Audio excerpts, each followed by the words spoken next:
नमस्कार। राजकीय महाविद्यालय बगरू जयपुर राजस्थान के उन समस्त छात्र छात्राओं का अभिनंदन और नमस्कार जो राजनीति विज्ञान विषय के विद्यार्थी हैं। तो स्टूडेंट्स, इस वीडियो में हम भारतीय राजनीतिक विचारक मनु की चर्चा करेंगे और मनु ने राज्य के बारे में क्या कहा है। मनु का राज्य का जो सावयवी सिद्धांत है, ऑर्गेनिक थ्योरी है, जिसे हम राज्य का सप्तांग सिद्धांत भी कहते हैं, इसकी हम चर्चा करने वाले हैं। मैं वर्णन करूंगा और आपको समझाऊंगा कि राज्य का सावयवी सिद्धांत क्या होता है या ऑर्गेनिक थ्योरी क्या होती है। राज्य का सावयवी सिद्धांत ये मानता है, यानी इसके जैविक सिद्धांत भी बोलिए, कि राज्य एक जीव की तरह होता है और हम सब जो इसमें रहने वाले नागरिक हैं ये इसके अंग हैं। राज्य एक जैविक इकाई है, एक जीव है, एक सावयव है और इसके विभिन्न अंग होते हैं और ये सारे अंग इस राज्य के ऊपर निर्भर होते हैं। तो मनु ने इस सावयवी और जैविक राज्य के 7 अंग बताए हैं, जिसे हम राज्य का सप्तांग सिद्धांत भी कहते हैं।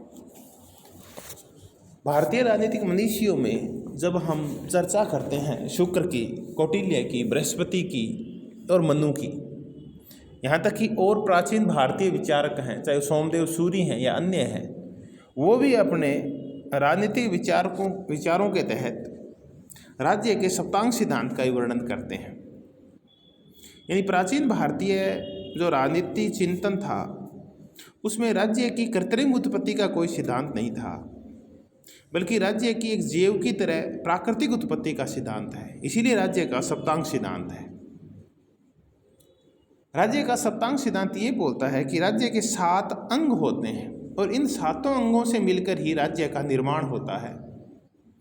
मनुस्मृति के तहत इनको अंग नहीं बोलते, बल्कि ये जो 7 अलग अलग घटक जिनकी हम अभी चर्चा करने वाले हैं उनको प्रकृतियां बोलते हैं।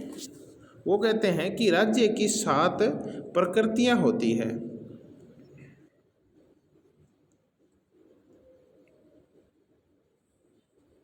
सात प्रकृतियों की वो चर्चा करते हैं। अब वो कौन कौन सी 7 प्रकृतियां हैं? तो मनु, स्वामी, मंत्री, पुर, राज्य, कोष, दंड और मित्र, ये 7 प्रकृतियां बताते हैं। यानी इन 7 अंगों से मिलके और राज्य का निर्माण होता है। हम भी आमतौर के ऊपर ये कहते हैं कि हम जो जीव हैं, जीव का निर्माण भी विभिन्न अंगों से मिलकर होता है। हाथ, पाँव, कान, नाक, सिर, हृदय, पेट, इन सब से मिलकर एक जीव का निर्माण होता है। वैसे ही जो 7 अंग हैं, इन 7 अंगों से मिलके और एक जैविक राज्य का निर्माण होता है, एक सावयवी राज्य का निर्माण होता है। हम एक एक करके और इन अंगों की चर्चा करते हैं। जो प्रथम अंग है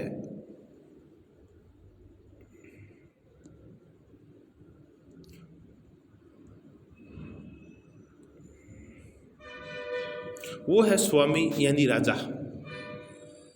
मनु ने राजा के लिए स्वामी शब्द का प्रयोग किया है और राज्य में इस स्वामी की यानी राजा की स्थिति होती है वो सर्वोच्च होती है। राज्य का नियंत्रक, राज्य का संचालक, राज्य का जो मस्तिष्क होता है वो राजा ही होता है।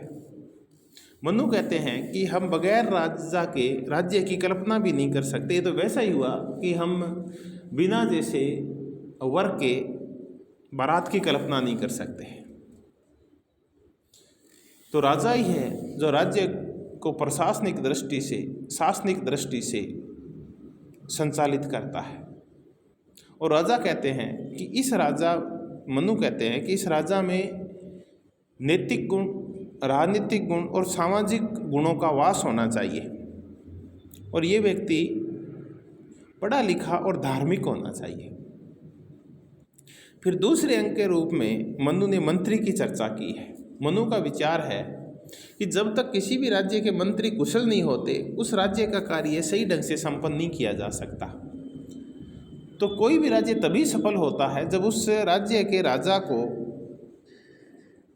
सुयोग्य मंत्रियों से परामर्श प्राप्त हो उसके अच्छे मंत्री हों, जो योग्यताओं और गुणों में उत्कृष्ट हों, ऐसे मंत्री ही फिर राजा को सही राय देते हैं और फिर सही राय के अकॉर्डिंग ही राज्य का सही संचालन होता है।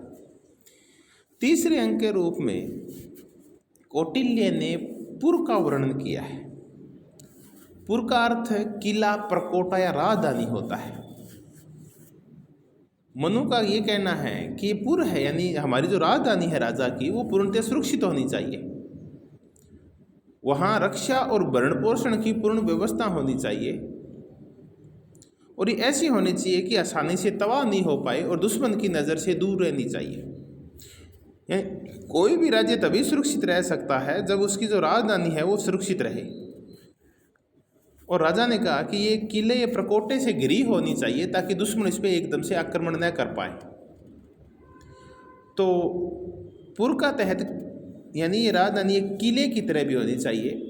तो मनु ने फिर विभिन्न प्रकार के दुर्ग और किलों का वर्णन किया है, जिसमें धानव दुर्ग है, मही दुर्ग है, जल से गिरा हुआ जल दुर्ग है, वन में वन दुर्ग है, गिरी दुर्ग है जो पहाड़ों के ऊपर बना हुआ हो। तो मनु कहते हैं या तो रेगिस्तान में या पानी से घिरी हुई या जंगल के अंदर या फिर पर्वतों के ऊपर जाके राजधानी का राजा को निर्माण करना चाहिए ताकि उसकी सुरक्षा सुनिश्चित की जा सके। फिर मनु राज्य की चर्चा करते हैं। चौथा तत्व राज्य को माना गया है। हालांकि कौटिल्य राज्य के लिए जनपद शब्द का प्रयोग करते हैं, लेकिन यहाँ राज्य का जो तात्पर्य है वो है राज्य की भूमि तथा उसमें निवास करने वाली जनता। यानी राज्य दो चीज़ों से मिलकर बना है, एक है भूमि और दूसरी है वहाँ रहने वाली जनता।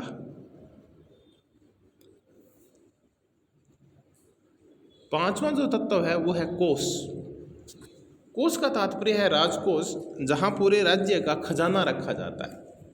और मनु के अनुसार ये अत्यंत महत्वपूर्ण अंग है, क्योंकि जब राजा के पास कोष होगा तभी वो जनता का कल्याण कर पाएगा और तभी वो अपने राज्य की रक्षा कर पाएगा। अगर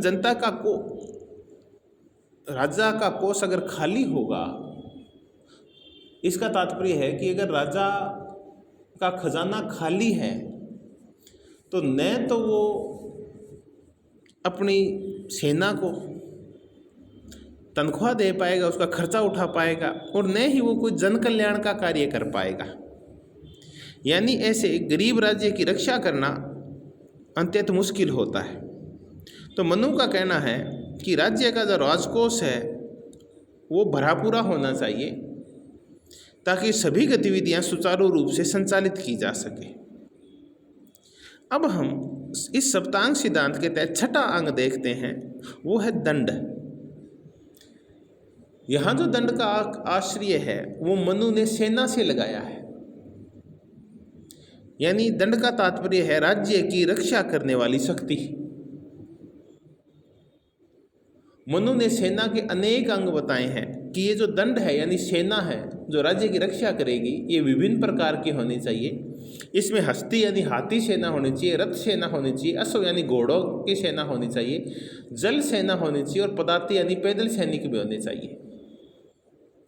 और मनु ने ये तक कहा है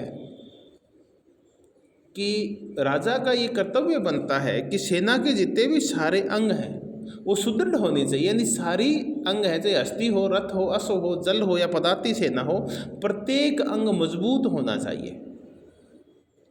और अंत में मनु चर्चा करते हैं, वो मित्र की चर्चा करते हैं।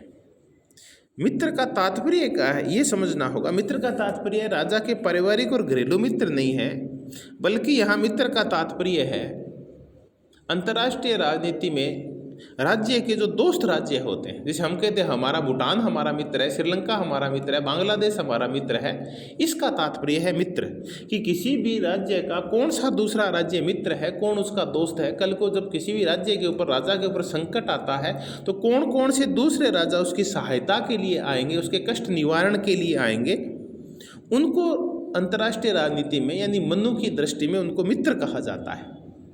यानी दोस्त राज्यों को, सहायक राजाओं को मनुस्मृति में मित्र कहा गया है। तो इस हिसाब से हमने देखा कि एक राज्य का निर्माण है वो 7 अंगों से मिलकर होता है, सप्तांग सिद्धांत बोलते हैं।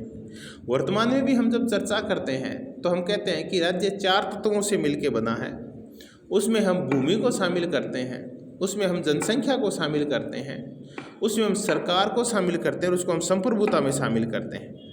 तो जब हम राज्य के इन अंगों को देखते हैं तो हमें ये चारों अंग 7 अंगों में विभाजित दिखाई देते हैं।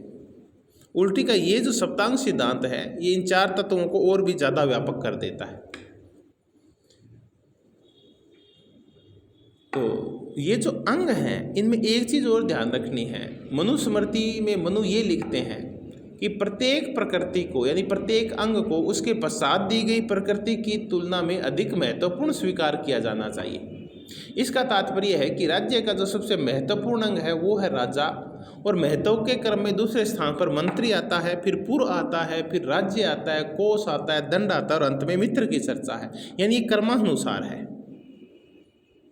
तो आज इस YouTube वीडियो में हमने मनु के सप्तांग सिद्धांत की चर्चा की, जिसके ऊपर अक्सर एक क्वेश्चन जरूर आता है। सप्तांग सिद्धांत चाहे वो मनु का पूछ लिया जाए परीक्षा में, या वो कौटिल्य का या वो शुक्र का पूछ लिया जाए, तो आप सप्तांग सिद्धांत को सभी विद्यार्थी अच्छी तरीके से तैयार कर लें। इस पर आपके मध्यम स्तरीय क्वेश्चन आ सकता है। धन्यवाद।